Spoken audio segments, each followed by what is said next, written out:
তাকে তাদেরকে দিয়ে করা হলো কেন? মুসলমান দিয়ে মুসলমানকে আক্রমণ। যেদিন হুমায়ুন কবির দাঁড়িয়ে 30-70 বলেছিল, সেদিন আপনি কোথায় ছিলেন? সেদিন আপনার কানে এটা সাম্প্রদায়িক মনে হয়নি? বাবরি মসজিদটা হচ্ছে ইস্যু করা হয়েছে দল থেকে বহিষ্কার করার জন্য, কি বলবেন? ফেরাদ হাকিম নিজে বলেছে যে সাম্প্রদায়িক দাঙ্গা লাগানোর চেষ্টা করছে, তাই তাকে দল থেকে তাড়ানো হয়েছে। তো হুমায়ুন কবির যখন লোকসভা ভোট হয়েছিল তখন তো 70-30-এর গল্প বলেছিল অন ক্যামেরা। সেদিন ববি হাকিম কোথায় ছিল? সেদিন ববি হাকিমের মনে হয়নি যে হুমায়ুন কবির সাম্প্রদায়িক কথা বলেছে? সেদিন তো একটা কেউ ধমক দেয়নি।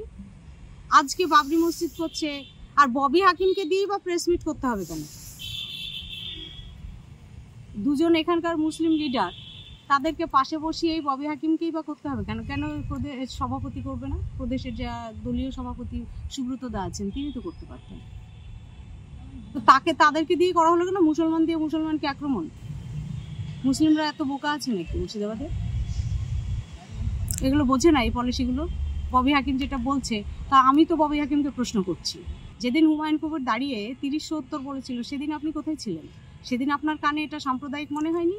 আজকে বাবরি মসজিদ নিয়ে সাম্প্রদায়িক মনে হচ্ছে। তো বাবরি মসজিদ কি হুমায়ুন কবির রাজ করছে নাকি? ও তো 1 বছর ধরে ঘোষণা দিচ্ছে।